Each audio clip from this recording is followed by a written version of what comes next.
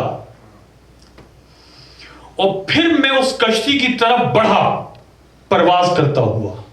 کون کہہ رہا ہے؟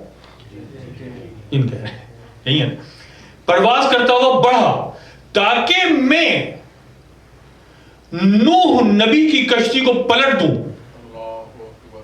یا رسول اللہ، اتنے میں ایک عجیب شخصیت سامنے آئی اور نوح نبی کی کشتی کے قریب پہنچنے سے پہلے مجھے روکا، ایک تماچا مجھے مارا اور میرے ہاتھوں کو باندھ دیا۔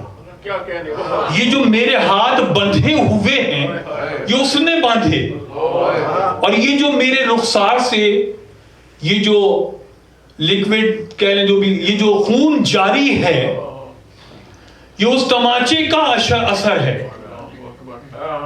آج میں آپ کے پاس آیا ہوں کہ میری اس مشکل کو حل کر دیں۔ میں کیا عرض کروں؟ اس مشکل کو حل کر دیں۔ کہا کہ اور انبیاء بھی تھے مجھ سے پہلے، کہا گیا تھا، نوح کے بعد جو آئے گیا تھا، نوح کے بعد تو کسی نبی کو میں چھیڑ نہ سکا، ہاں کہا گیا تھا میں، لیکن ابراہیم نے جو ہے وہ مجھے دیکھا، میرے رخسار کو دیکھا اور میرے بندھے ہوئے ہاتھوں کو دیکھا اور کہا کہ تیری اس مشکل کو میں حل نہیں کر سکتا، اس کا حل مجھ نبی کے پاس نہیں ہے۔ میں کیا عرض کر رہا ہوں؟ مجھ نبی کے پاس نہیں ہے، میں حل نہیں کر سکتا۔ میں عیسیٰ کے پاس بھی گیا، نبیوں کے پاس گیا، عیسیٰ کے پاس گیا، مختصر کر رہا ہوں، اور میں نے کہا یا روح اللہ، آپ تو اللہ کی روح ہیں، میرے اس مشکل کو حل کریں، میرے اس گرہ کو کھول دیں، عجیب انداز سے بندھی ہوئی ہے، نہ کٹتی ہے نہ کھلتی ہے، نہ کٹتی ہے نہ کھلتی ہے، کھول دیں۔ دیکھا، رخسار کو بھی دیکھا اور کہا کہ یہ مشکل میں حل نہیں کر سکتا۔ کہا پھر کون حل کرے گا؟ کہا آخری نبی جو آئے گا اس کے پاس جانا، شاید تیری مشکل حل ہو جائے۔ تو یا رسول اللہ، میرے علم نے بھی بتایا اور مجھے معلوم بھی ہوا کہ آپ اللہ کے آخری نبی ہیں، آپ کے پاس آ گیا ہوں میں مشکل کشائی کے لیے۔ ایک دفعہ رسول نے دیکھا اور پھر رخسار کو بھی دیکھا اور پھر مجمع کو بھی دیکھا، تھوڑا لطف لینے کے لیے، مجمع کو بھی دیکھا اور دیکھنے کے بعد مسکرا کر کہا کہ اس مشکل کو میں بھی حل نہیں کر سکتا۔ تو یہ رونے لگا، جب یہ رونے لگا، روتا ہوا، رسول ابھی لوگوں سے گفتگو کرنے لگے کہ میں اس کو مسئلے کو حل نہیں کر سکتا، یہ جن ہے نا، یہ سکڑتا اور پھیلتا رہتا ہے۔ میں نے کل کہا کہ اللہ سکڑتا اور پھیلتا نہیں ہے، بیان کر چکا ہوں، ہمارا عجیب توحید بنائی ہے نا، کتنا بیان کر رہا ہوں مسلسل میں۔ یہ اس کے منہ سے عجیب و غریب آوازیں نکلنے لگی جن کے، اور یہ سکڑنے لگا۔ ایک دفعہ مجمع بھی اس کی طرف متوجہ ہوا، رسول بھی متوجہ ہوئے کہ تجھے کیا ہوا ہے، تو لرز کیوں رہا ہے، تو سکڑ کیوں رہا ہے؟ کہا یا رسول اللہ، وہ مسجد کے دروازے کی طرف دیکھیں۔ اب جو سب نے مڑ کر دیکھا، کیا دیکھتے ہیں کہ علی ابن ابی طالب آ رہے ہیں۔ کیا دیکھا؟ علی ابن ابی طالب آ رہے ہیں۔ کہا تو ٹھیک ہے، یہ علی ہے، یہ میرا بھائی ہے، تو کیوں سکڑ رہا ہے، تو کیوں پریشان ہو رہا ہے؟ کہا یا رسول اللہ، وہ جس نے مجھے روکا تھا، ہاتھ باندھے تھے، تماچا مارا تھا، یہی تو ہے وہ۔ نعرہ تکبیر،